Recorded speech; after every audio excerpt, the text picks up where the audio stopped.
ಕೊಲೆ ಮಾಡ್ತೀನಿ ಅಂತ ಹೇಳಿ ನನಗೆ ಈಗಾಗಲೇ ಕಳೆದ ತಿಂಗಳು 5ನೇ ತಾರೀಕು ಎಷ್ಟನೇ ಒಂದು 7-8ನೇ ತಾರೀಕು ಮಧ್ಯ ಆ ಡಿಫ್ರೆನ್ಸಲ್ಲಿ ಕೊಲೆ ಮಾಡ್ತಾರೆ ಅಂತೇಳಿ ವಕೀಲ ರೂಪದಲ್ಲಿ ಇಬ್ಬರು ವಕೀಲರು ಬಂದು ನನಗೆ ಹೇಳಿದ್ರು.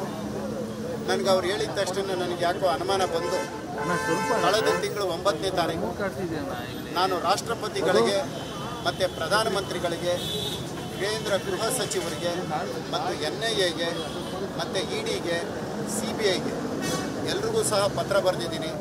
ನನ್ನ ಕೊಲೆ ಆಗುತ್ತೆ, ನನ್ನ ಕೊಲೆ ಆದರೆ ಕೊಲೆಗೆ ಕಾರಣಕರ್ತರು DK ಶಿವಕುಮಾರು, DK ಸುರೇಶು, ಕುಸುಮ ಮತ್ತು ಅವ್ರ ತಂದೆ ಹನುಮಂತರಾಯಪ್ಪ ಹಾಗೂ ಇತರರು ಅಂತೇಳಿ ಅವ್ರ ಹೆಸರುಗಳು ಸಹ ನಾನು ಬರೆದುಕೊಟ್ಟಿದ್ದೀನಿ.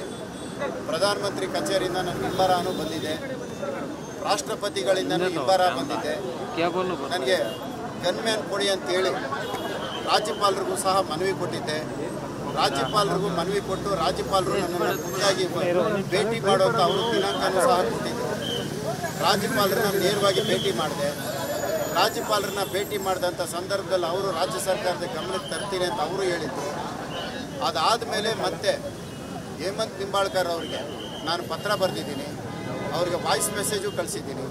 ಸರ್, ನನ್ನ ಜೀವಕ್ಕೆ ತೊಂದರೆ ಇದೆ, ನನಗೆ ನೀವು ಗನ್ಮ್ಯಾನ್ ಕೊಡಿ, ನನಗೆ ರಕ್ಷಣೆ ಇಲ್ಲ, ನಾನು ಕೊಲೆ ಆಗತ್ತೆ ಅಂತ ಅವ್ರಿಗೂ ಸಹ ನಾನು ಈಗ 2-3 ದಿನದಿಂದ ಒಂದು ವಾಯ್ಸ್ ಮೆಸೇಜ್ ಕೊಟ್ಟಿದ್ದೀನಿ. ಬೇಕಾದ್ರೆ ಅದನ್ನು ಕೇಳಿಸ್ತೀನಿ.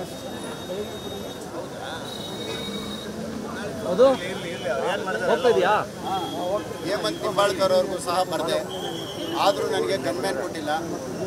ನಾನು ಯಾವುದೇ ಕಾರ್ಯಕ್ರಮಕ್ಕೆ ಹೋದರೂ ಜಾಲಹಳ್ಳಿನಲ್ಲಿ ನಾನು ಬರ್ತೀನಿ ಅಂತ ಗೊತ್ತಾಗಿ ಅಲ್ಲಿ ಆಸಿಡ್ ದಾಳಿ ಮಾಡೋಕ್ಕೆ ಪ್ರಯತ್ನ ಮಾಡಿದರು. ನಾನು ಅವತ್ತು ಆ ಕಾರ್ಯಕ್ರಮಕ್ಕೆ ಪೊಲೀಸ್ನವರು, ಅಲ್ಲಿನ ಪೊಲೀಸ್ ಇನ್ಸ್ಪೆಕ್ಟರ್ ನನಗೆ ಮನವಿ ಮಾಡಿದ್ರು, ದಯವಿಟ್ಟು ಈ ಕಾರ್ಯಕ್ರಮಕ್ಕೆ ಬರಬೇಡಿ ನೀವು, ನಿಮ್ಮಲ್ಲಿ ರಿಕ್ವೆಸ್ಟು ಅಂತ.